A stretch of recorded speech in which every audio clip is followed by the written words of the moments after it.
The Liberals continue their bizarre focus on growing vegetables in the north instead of doing the really easy thing of killing the carbon tax that is making food so expensive in Canada's northern communities.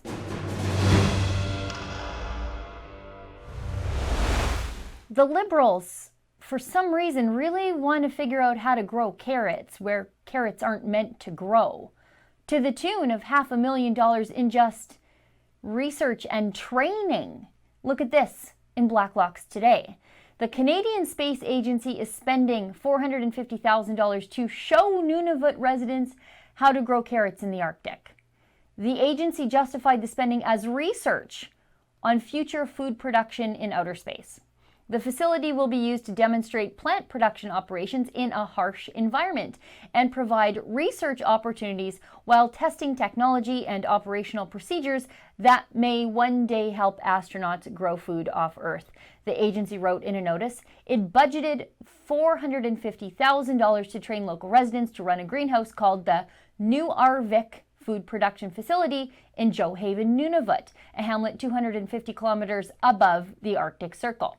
But while the Liberals are using the excuse of just simply wanting to know how to grow vegetables in outer space as the latest reason to fund this research, that's not entirely true. It's been a fixation for a while. I remember reading an article in Blacklock's earlier this year about the Liberals really wanting to grow carrots north of 60 no matter what the cost. And don't get me wrong, I'm definitely not against crop science. I love crop science. But of all the vegetables to focus on, the Liberals are worried about carrots. About the one that is, besides possibly carrots, probably the most resilient one to transportation to the Arctic. Look at this from January 2020 in Blacklock's. The Liberals' weird, expensive obsession with Arctic carrots first showed up. Green Igloo, current operator of 3 hydroponic greenhouses in Nunavut, relies on grants and subsidies and power from diesel generators. The company raised $706,000 for its first growing season last winter and produced $10,428 worth of lettuce, carrots, and tomatoes, according to Green Igloo financial statements. Researchers cite a long string of commercial failure in Arctic greenhouse operations. A 2015 University of Laval paper, Northern Greenhouses, noted attempts to launch locally subsidized ventures were tried in 1976, 79, 82, 85, 99, 2001, 2003, 2011, and 2013. None were commercially viable. The best-known greenhouse subsidy program remains Newfoundland Enviroponics Limited, a 1987 Crown venture to grow cucumbers in St. John's. The enterprise cost provincial taxpayers $22.2 million before it collapsed into receivership in 1989. A subsequent Royal Commission found local cucumbers cost $1.08 to grow and sold for 63 cents.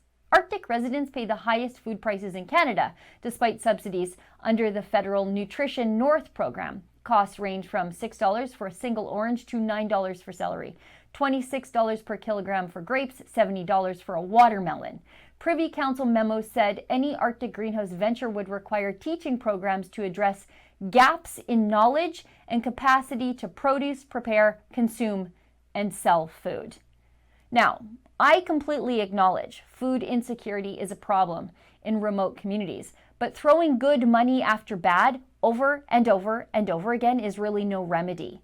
I have an immediate solution to the challenges of getting affordable, fresh food to the north, and it starts by listening to Northerners about how the Liberals are hurting them with their bad policies. Look at this in the CBC. Nunavut didn't develop its own carbon pricing plan, so it is subject to the federal tax. But Premier Joe Savikatak argues the tax is not revenue neutral for his territory because it has a multiplying effect. It compounds the cost of everything in the north, where residents already face the highest cost of living in the country, Savikatak said after meeting Thursday with Prime Minister Justin Trudeau in Ottawa.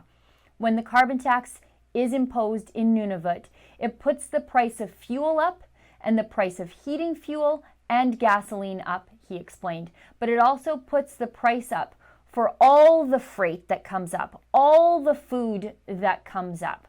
The North needs fossil fuels the most of all of us for everything. And yet the Liberals made fossil fuels more expensive with a carbon tax, and it factors into every aspect of northern life. It's time to axe that tax if we want food to be more affordable in the north. For Rebel News, I'm Sheila Gunn Reid. It seems as though every single day the Liberals find a new and creative way to waste your money, and at the same time the mainstream media finds new and creative ways to overlook what the Liberals are doing. But not us here at Rebel News. We aspire to tell the other side of the story. Now, there's a way that you can help us do that, and it doesn't actually cost you a thing. Just be sure to like this video, share this video, and make sure you're subscribed to our YouTube channel. Oh, yes, and be sure to ring the little bell so you never miss a notification.